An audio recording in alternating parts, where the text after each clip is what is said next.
What would you say are some of the biggest takeaways or maybe lessons learned from the war that organizations should keep in mind as far as it, pertains to resiliency and even just keeping people safe? Well, I think the one thing that has struck me most in the Russia-Ukraine conflict is the use of misinformation. It's a plague. And it's happened in the past, of course. There's been propaganda, there have been people lying, but it really has reached a new level. We feel it here at the UN. I felt it in my previous job at the AP. I look back on moments in my career, and I can remember back in 2016, I interviewed Bashar Assad in Syria. And I remember it was the first time I had really heard a world leader just say, fake news. It's fake news. He was actually denying at the time that a photograph of a child in an ambulance who had been in an explosion and was terrified and covered in dirt.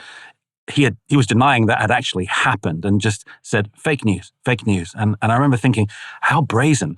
But fast forward to 2024 and the last couple of years, you actually expect that now. It really has brought home to me the importance of eyewitness journalism and facts. Doesn't have to come from journalists. That can come from all sorts of sources, organizations. But people and companies need to know the truth, and they need to know where they can go to get those facts. And it's increasingly difficult. I have, in the Gaza conflict, I have been at times looking on social media in that moment of, breaking news, a major event, trying to understand what's happening.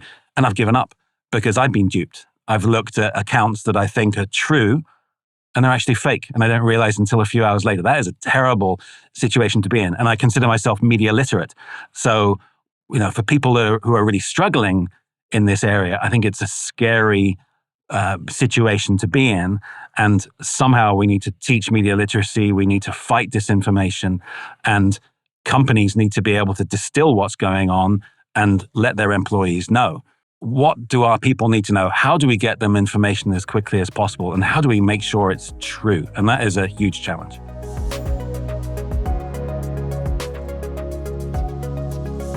What do you think are the potential next phases of these conflicts that we've talked about? What do you think's on the horizon? I've lost my crystal ball intentionally. It's impossible. I think anyone that claims to really understand where these conflicts are going is guesswork, right? Let's take the Middle East. Every week there is a new development which has serious ramifications. It could be what's happening in the Red Sea with the Houthis, could be Hezbollah, could be Iran. And it's so hard to really project forward. But I don't think the conflict will be over anytime soon. And I would say the same for Russia and Ukraine, where there is a stalemate, and the Ukrainian counteroffensive wasn't what many expected it to be. And there are so many external factors in both wars that will affect what happens on the ground. Could be the US election. In the case of Russia and Ukraine, will have massive ramifications, probably more so than what's happening on the ground where there is this stalemate. In Israel, what will happen politically there when the hostages are still not back? It's so important that they get delivered back, and it hasn't happened, and you're seeing more protests around that. So what does that mean for the stability of the government in Israel? If there is a change, there will be a change in the strategy towards Gaza. So big picture, talking as a private citizen rather than sort of on behalf of the UN, I would say we need to sort of buckle up and brace for quite long conflicts. I don't see solutions on the horizon. There is a lot of work going on behind the scenes. I see it here, but it's extremely difficult. And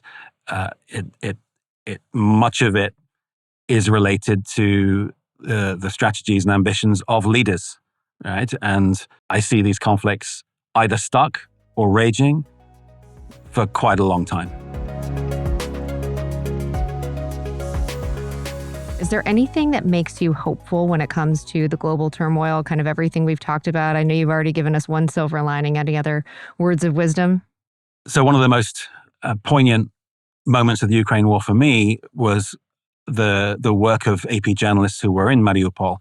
And to me, that has been one of the most heroic episodes of journalism that I've ever witnessed. They stayed there and they were trapped for 20 days. And the work that they did was just terrifying to look at now, because it came at high risk personally.